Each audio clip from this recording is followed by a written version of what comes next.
Oke, halo semuanya, saya Wali. Assalamualaikum warahmatullahi wabarakatuh. Izin memperkenalkan diri, nama saya Dian Rahmadan dengan NPM 2478-2093. Oke, pada kesempatan kali ini saya mempresentasikan tidak sendiri, melainkan saya ditemani oleh rekan-rekan saya yang akan memperkenalkan dirinya masing-masing. Saya Muhammad Dafni Radian dengan NPM 24782084. Dan saya Muhammad Arif Farel El Jauhar Darmajati dengan NPM 24782080. Oke, pada kali ini kelompok kami dengan membahas materi software development. Nah, topik ini sangat penting ya di zaman sekarang. Software sudah jadi bagian penting di dalam hampir semua sektor kehidupan, mulai dari dunia bisnis, pendidikan, transportasi, bahkan kesehatan. Semuanya bergantung pada software.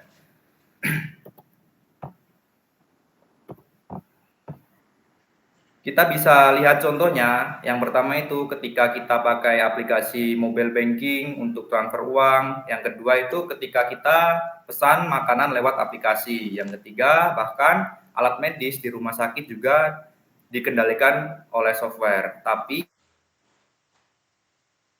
masalahnya, kalau software itu rusak, akibatnya bisa fatal. Bukan cuma kerugian uang, tapi juga bisa mengancam keselamatan manusia. Jadi dalam pengembangan software kita harus memperhatikan 3 hal berikut. Oke, yang pertama itu etika, kualitas, dan tanggung jawab. Jadi dalam buku ini menekankan bahwa software bukan hanya urusan teknis tapi juga urusan moral. Karena setiap keputusan kita sebagai pengembang, apakah menunda rilis, memperbaiki bug, atau menambah fitur, semuanya bisa berdampak pada orang lain. Oke, selanjutnya kita lanjut ke slide selanjutnya, yaitu definisi kualitas software. Oke, sekarang kita masuk ke pembahasan. Oke, yang pertama, software defects, yaitu kesalahan dalam software yang membuat sistem tidak memenuhi kebutuhan pengguna, misalnya bug, crash, atau fitur yang tidak berjalan semestinya. Yang kedua itu ada software quality, yaitu sejauh mana software bisa memenuhi kebutuhan pengguna dengan aman, cepat, efisien, dan mudah digunakan. Jadi kualitas software bukan cuma bisa jalan, tapi juga nyaman, aman, dan sesuai harapan pengguna. Software yang berkualitas tinggi biasanya punya ciri-ciri. Yang pertama itu responsif dan tidak lambat. Yang kedua aman dan dari gangguan. Yang ketiga itu mudah digunakan. Yang keempat tidak sering error. Tapi kalau kualitasnya buruk, pengguna bisa kecewa dan perusahaan bisa kehilangan reputasi. Itulah kenapa kualitas software itu bukan hanya tanggung jawab teknis, tapi juga tanggung jawab etis dari pembuatannya. Oke, kita lanjut ke slide selanjutnya, yaitu penyebab umum kualitas software buruk. Oke, di sini pertanyaannya, kenapa banyak software yang gagal atau tidak berkualitas? Nah, ada beberapa penyebab nih, penyebab umum yang disebut di dalam materi ini ya. Yang pertama itu tekanan waktu dan biaya. Kadang perusahaan ingin cepat rilis produknya agar menang dari pesaing. Padahal testing belum maksimal. Yang kedua itu fokus pada fitur baru dibanding penguji.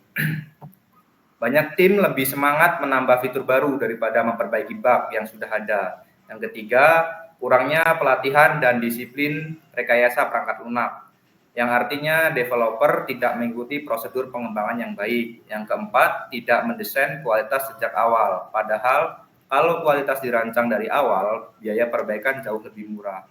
Oke, sebagai gambaran, menurut penelitian, biaya memperbaiki bug di tahap akhir bisa 100 kali lebih mahal dibandingkan memperbaiki di tahap yang awal. Jadi penting banget bagi pengembang untuk disiplin dan tidak terburu-buru supaya software yang dihasilkan benar-benar berkualitas dan aman. Oke, selanjutnya di sini untuk dampak kualitas yang buruk. Nah, sekarang apa saja sih akibatnya kalau software itu berkualitas buruk? Nah, di sini ada 3 ya. Yang pertama itu kerugian finansial. Nah, misal sistem bank error, transaksi nasabah salah atau data hilang bisa menyebabkan kerugian besar bagi nasabah maupun pihak bank sendiri. Nah, yang kedua, resiko hukum dan reputasi. Kalau software menyebabkan kerugian pengguna, perusahaan bisa dituntut dan reputasinya hancur. Yang ketiga, potensi bahaya fisik. Ini terjadi pada yang berhubungan dengan keselamatan seperti sistem mobil, rumah sakit, atau pesawat. Contoh nyatanya, pernah ada kasus sistem otomasi rumah sakit yang error sehingga dosis obat pasien jadi salah. Nah, akibatnya bisa fatal. Jadi pasien bisa meninggal, bahkan ke hal-hal yang tidak diinginkan. Oke, jadi kualitas software bukan hal sepele. Ini menyangkut tentang keamanan manusia. Oke, selanjutnya kita lanjut ke slide selanjutnya. Di sini dilema etika. Nah, bagian terakhir, dilema etika dalam pengembangan software. Masalah klasik yang sering muncul adalah menyeimbangkan antara kualitas, waktu, dan biaya. Kita bisa bayangkan seorang developer yang tahu ada bug kecil di software, tapi perusahaan ingin segera merilis produk karena sudah ditunggu pasar. Nah, di sini ada pertanyaannya, apakah etis kita tetap merilis software itu meskipun tahu ada bug-nya? Oke, secara bisnis mungkin itu masuk akal, tapi secara etika itu sangat berbahaya karena bug kecil bisa berkembang menjadi besar, terutama kalau software digunakan banyak orang. Nah, dilema inilah yang harus dihadapi oleh setiap pengembang. Yang pertama, mau cepat tapi beresiko. Yang kedua, atau mau lambat tapi aman dan berkualitas. Etika profesional mengajarkan kita untuk tidak mengorbankan keselamatan pengguna demi keuntungan. Kita harus berani bilang belum siap kalau memang software belum aman dan belum bisa digunakan. Oke, selanjutnya di sini akan saya tutup. Jadi dari 5 slide pertama ini kita bisa simpulkan bahwa software adalah bagian penting dalam kehidupan modern. Yang kedua, kualitas software menyangkut kepercayaan dan keselamatan pengguna. Yang ketiga, pengembangan punya tanggung jawab moral, bukan hanya teknis. Yang keempat, etika adalah fondasi dari semua keputusan dalam proses pengembangan. Selanjutnya saya akan serahkan kepada rekan saya yang akan membahas lebih dalam lagi mengenai software development. Oke, saya persilakan. Next slide. Nah, di sini yang selanjutnya itu slide 5, yaitu tanggung jawab hukum. Nah, jadi di slide ini kita itu membahas dilema etika yang sering muncul saat mengembang software. Nah, bayangkan situasinya kita itu seorang pengembang software dan menemukan bug kecil menjelang rilis. Nah, jadi tapi perusahaan itu menekan agar produk segera diluncurkan karena sudah dijanjikan kepada pelanggannya. Nah, jadi pertanyaannya itu apakah etis kita tetap merilis software itu? Nah, jadi secara bisnis mungkin masuk akal. Karena perusahaan ingin cepat meraih keuntungan dan tidak kalah saing. Tapi secara etika ini beresiko karena bug kecil ini bisa berkembang menjadi masalah besar. Terus terutama atau kala software digunakan oleh banyak orang atau terkait keselamatannya. Jadi dilema yang muncul adalah penyeimbangan antara kualitas, waktu, dan biaya. Kalau kita fokus pada waktu dan biaya, kualitas bisa dikorbankan. Kalau kita fokus pada kualitas rilis, bisa terlambat dan biayanya meningkat. Intinya pengembang itu harus berani mengambil keputusan yang etis, bahkan jika itu berarti menunda rilis produk. Etika profesional itu mengajarkan bahwa keselamatan dan kepuasan penggunaan harus diutamakan. Oke, lanjut slide-nya.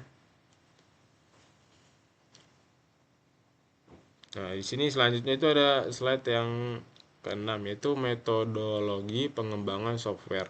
Nah, jadi di slide ini kita membahas tanggung jawab hukum yang bisa muncul jika software gagal atau menimbulkan kerugian. Nah, jadi ada beberapa dasar hukum yang bisa dipakai, yaitu seperti strict liability, yaitu pengembang bertanggung jawab meski tidak ada niat jahat selama produk terbukti berbahaya. Terus yang kedua itu ada negligence, yaitu kelalaian. Nah, jadi kalau pengembang tidak melakukan pengujian atau tidak mengikuti standar industri. Terus ada yang ketiga itu breach of warranty, yaitu pelanggaran jaminan. Nah, jadi software tidak bekerja sesuai janji yang diberikan kepada pengguna.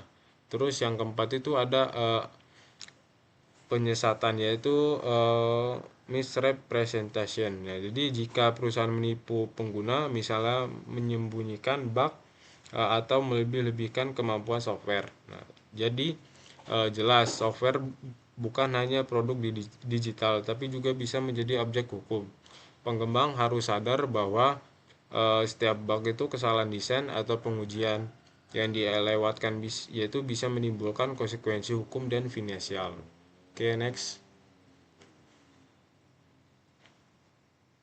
Nah, selanjutnya itu di sini ada metodologi quality pengembangan software. Jadi ke slide ini yaitu metodologi yang digunakan untuk pengembangan software dengan benar. Kenapa penting? Karena metodologi itu membantu menentukan tahapan kerja, terus mengurangi resiko kesalahan, memastikan kualitas software sejak awal. Oke. Terus dengan metodologi yang tepat ini tim bisa bekerja lebih struktur dan resiko kesalahannya bisa diminimalkan. Nah, jadi biaya memperbaiki bug di tahap awal jauh itu lebih murah daripada di tahap akhir. Jadi metodologi ini membantu menghemat waktu, biaya, dan resikonya. Nah, jadi di sini selanjutnya itu ada quality assurance, yaitu quality atau QA, yaitu proses memastikan software berjalan sesuai standar kualitas. Nah, jadi beberapa jenis pengujian QA-nya itu ada black box testing, yaitu menguji software dari sisi pengguna tanpa melihat kode. Terus ada white box testing, yaitu menguji logika dan alur kode di dalam. Terus ada statistik testing, yaitu analisis kode tanpa dijalankan. Terus ada integration testing, yaitu menguji interaksi antar modul. Terus yang kelima itu ada sistem testing dan user acceptance testingnya, yaitu UAT. Jadi memastikan software bekerja sesuai kebutuhan pengguna. Nah, QA ini penting karena menjadi bukti tanggung jawab pengembang. Dengan QA yang baik, kita bisa memastikan software aman, andal, dan memenuhi standar sebelum dirilis. Oke, next slide. Terus di sini ada yang selanjutnya itu ya capability measured model integration. Nah, jadi di slide ini yaitu model ini untuk meningkatkan kualitas proses pengembangan software di organisasi. Nah, jadi si EMI ini membagi kematangan organisasi menjadi 5 level, yaitu seperti ini. Yaitu proses belum teratur, terus cenderung ADD hoc. Terus ada yang kedua ini manage. Jadi ada perencanaan dasar tapi belum konsisten. Yang ketiga yaitu ada David proses terdokumentasi dan standar dijalankan. Yang keempat ada quantitative value manage. Ya, jadi yaitu proses diukur menggunakan data. Dan yang kelima itu ada optimizing. Jadi itu adalah organisasi selalu memperbaiki proses dan inovasi.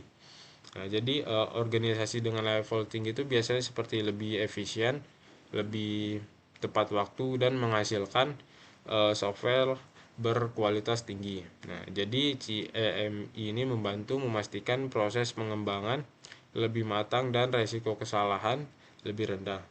Oke, next slide. Nah, selanjutnya ini ada safety critical systems.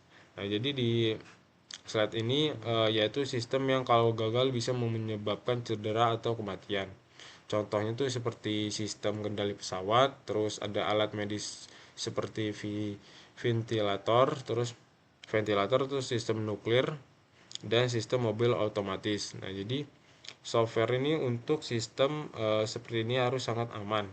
Seperti setiap kesalahan kecil dianalisis secara menyeluruh, terus diuji ulang berulang-ulang dan didokumentasikan dengan lengkap. Nah, ini bukan hanya soal teknis, tapi ini juga tentang tanggung jawab dan moral. Terus pengembangan tidak boleh mengabaikan resiko karena nyawa manusia tergantung pada software yang mereka buat. Oke, next slide.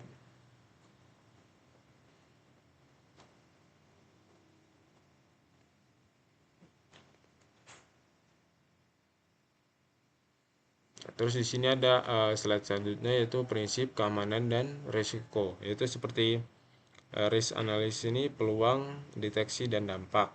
Nah, jadi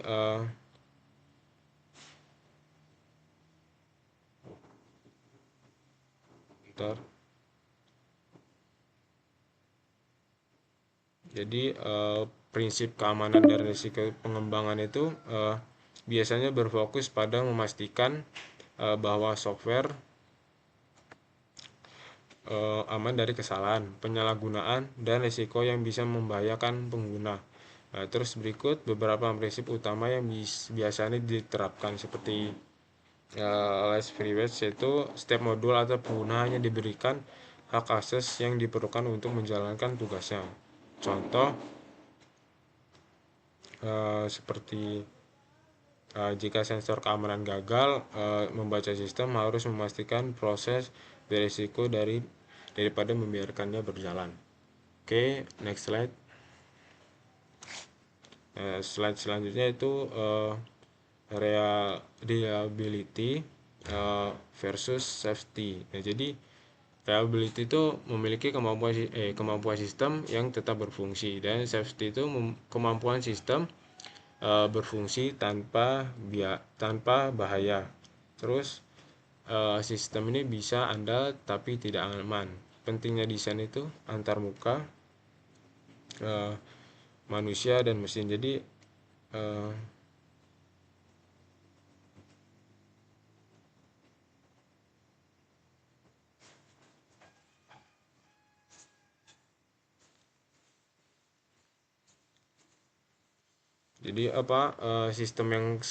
sistem itu keselamatan itu sangat penting. Nah, jadi apa itu safety critical system? Jadi ini adalah sistem software yang kalau sampai gagal bisa menyebabkan cedera serius, kerugian besar, atau bahkan kematian. Contohnya tuh klasiknya termasuk sistem kendali pesawat, alat medis seperti ventilator atau mesin infus. Jadi sebagai gambaran nyata itu, kasus kegagalan software itu pada pesawat atau alat medis itu pernah terjadi dan menyebabkan kerugian besar. Oke, mungkin segini saja dari saya. Selanjutnya akan disampaikan oleh rekan saya. Saya persilakan. Oke, baik. Terima kasih Davin atas waktunya. Oke, sekarang kita masuk ke slide 11 ya. Di prinsip keamanan dan resiko. Jadi saya di sini akan melanjutkan pembahasan mulai dari prinsip keamanan dan resiko dalam pengembangan software ya. Jadi dalam sistem software, terutama yang berhubungan dengan keselamatan, kita harus melakukan analisis resiko, risk analysis gitu ya. Rumus sederhananya adalah resiko sama dengan kemungkinan dikali deteksi dikali dampak, yang dimana artinya semakin besar kemungkinan terjadi, semakin sulit dideteksi dan akan semakin parah dampaknya. Maka resiko itu harus jadi prioritas utama untuk dicegah ya. Selain itu, ada juga prinsip redundancy, yaitu menambahkan sistem cadangan agar kalau satu bagian gagal, ada sistem lainnya yang masih bisa bekerja. Contohnya, ada dua mesin server yang saling backup gitu ya. Atau ada 3 versi software berbeda atau version programming yang berjalan secara paralel. Jadi tidak ada, seandainya ada sesuatu sistem yang down atau satu rencana yang down, dia masih ada sistem satu lagi. Istilahnya kalau kita punya plan A, kita harus punya plan B lagi. Oke, mungkin kita geser ke slide selanjutnya, slide 12 untuk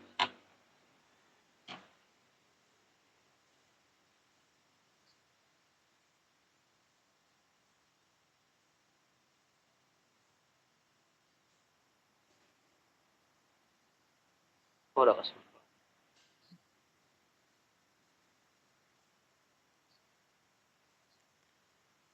Baik. Di sini ada juga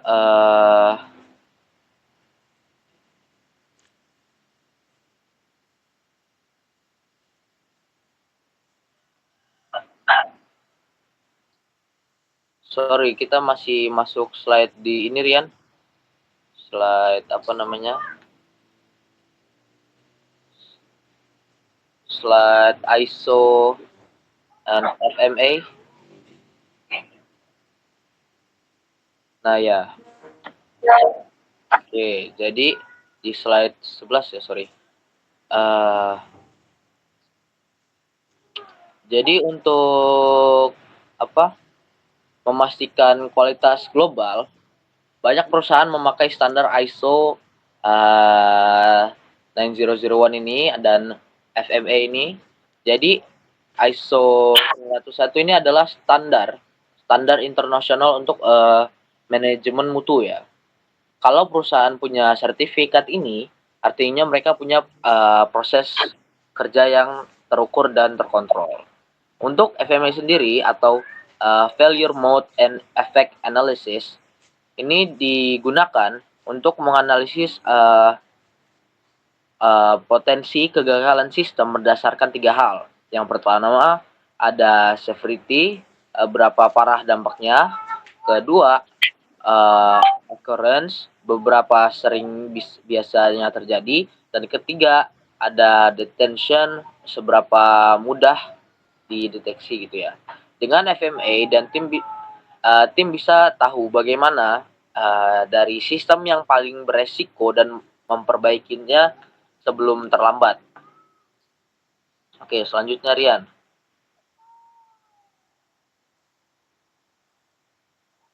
Oke, baik, jadi di sini kita sudah masuk slide kesimpulan ya. Jadi oke, sekarang kita udah sampai di bagian kesimpulan dasar dari semua pemahaman pembahasan ini ya. Jadi kesimpulan yang bisa kita tarik pertama adalah kualitas software adalah tanggung jawab teknis sekaligus etis. Kedua, pengembangan harus jujur, berhati-hati, dan tidak tergesa-gesa. Untuk poin ketiga, gunakan metodologi QA dan standar industri seperti CMMI, ISO 901, dan FMA ya. Terus poin selanjutnya, dalam sistem yang menyangkut keselamatan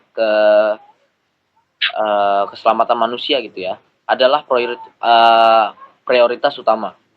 Dan poin terakhir, yang paling penting, software yang etis adalah software yang bisa dipercaya. Atau dalam kata lain, ethical software is the reliable software gitu ya. Oke, mungkin sekian. Jadi baik, jadi bisa kita simpulkan bersama-sama ya bahwa pengembangan software bukan hanya soal coding atau teknologi, tapi juga soal etika dan tanggung jawab manusia. Jadi sebagai calon profesional di bidang IT, kita harus peka ya terhadap risiko sosial dan moral di produk yang kita buat nanti. Dan kalau kita akan pegang prinsip itu, dunia teknologi akan lebih aman, lebih adil, dan lebih bermanfaat untuk semuanya. Oke, baik. Mungkin sekian saja presentasi dari kelompok kami. Saya Muhammad Arif Farel Jauhar dari Mejati, mewakili kelompok. Terima kasih atas perhatiannya. Wassalamualaikum warahmatullahi wabarakatuh.